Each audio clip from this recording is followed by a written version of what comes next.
ఈ చిన్న వీడియో చూడండి. ఏ వీడియో? శవం పంపించిన సందేశం.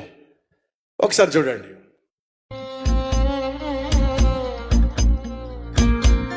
నేను ఒక గొప్ప ఆటగాడు, ఏమైపోయాడు? అందగాడిని, ఏమయ్యాడు? ఆస్తిపరుణ్ణి, ఏమయ్యాడు? నాయకుణ్ణి, ఏమయ్యాడు? కానీ ఇవేవి మమ్మల్ని రక్షించలేకపోయినాయి. కానీ ఇప్పుడు నేను నరకంలో కాలిపోతున్నా. దయచేసి మీరెవరూ ఇక్కడికి రాకండి.